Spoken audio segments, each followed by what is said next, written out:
அஸ்ஸலாமு அலைக்கும். இந்த அனுபவம் உங்களுக்கு இருக்கான்னு கண்டிப்பாக கமெண்ட்டில் சொல்லிட்டு போங்க. இன்றைக்கி ஃப்ரைடே லன்ச்சு சமைக்கிறதுக்கு கடகடான்னு கிச்சன் கோடி வந்தாச்சு.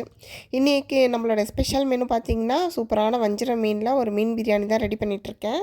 2 நாளைக்கு முன்னாடி பஹ்ரைனில் பெஞ்ச மழையில் பஹ்ரைனே சும்மா ஏசி போட்ட லெவலில் செம்ம கூலிங்காக செம்மையாக இருக்குது. இன்றைக்கி கிச்சனுக்குள்ளே வந்ததே லேட்டு. ஸோ அதனால் ஒரு அடுப்பில் பேனு ஒரு அடுப்பில் பாட்டுன்னு சொல்லிவிட்டு ரெண்டுத்துலேயுமே மீன் வறுக்க ஆரம்பித்தாச்சு பிரியாணி சமைக்கிறதுக்கு. எனக்கு கல்யாணம் ஆன புதுசில் எங்கள் மாமியார் வீட்டில் வந்து என்னை பெருசாக குக் பண்ணலாம் விட்டது கிடையாது. எனக்கு ஃபுல்லாக அந்த கழுவுறது, அரைக்கிறது, மசாலா ப்ரிப்பேர் பண்ணுறது இந்த மாதிரி வேலையை தான் பண்ண சொல்லுவாங்க. மெயின் குக் அவங்க தான், மாமியார் தான் குக் பண்ணுவாங்க. ஆனால் எனக்கு சமைக்கணும்னு ரொம்ப பிடிக்கும், ரொம்ப ஆசையாக இருக்கும். அதோட ஒரு 5 இயர்ஸ் கழிச்சு கல்ஃப்க்கு வந்ததுக்கப்புறம் தான் இது எனக்குன்னு ஒரு கிச்சன் அப்படின்னு சொல்லிட்டு ஒரு பிளேஸ் எனக்கு கிடச்சிது. கற்றுக்கிட்ட மொத்த வித்தையும் இறக்கிட வேண்டியது தான் சொல்லிட்டு அன்றைக்கி சமைக்க ஆரம்பித்தது தான் இன்னி வரைக்கும் சூப்பராக ஓடிட்டுருக்கு. உங்கள் மாமியார் வீட்டில் நீங்கள் ஃபுல் டைம் குக்கா இல்லை என்ன மாதிரி எடுபடி தானான்னு சொல்லிட்டு கண்டிப்பாக கமெண்ட்டில் சொல்லிட்டு போங்க. நாளைக்கு பார்க்கலாம்.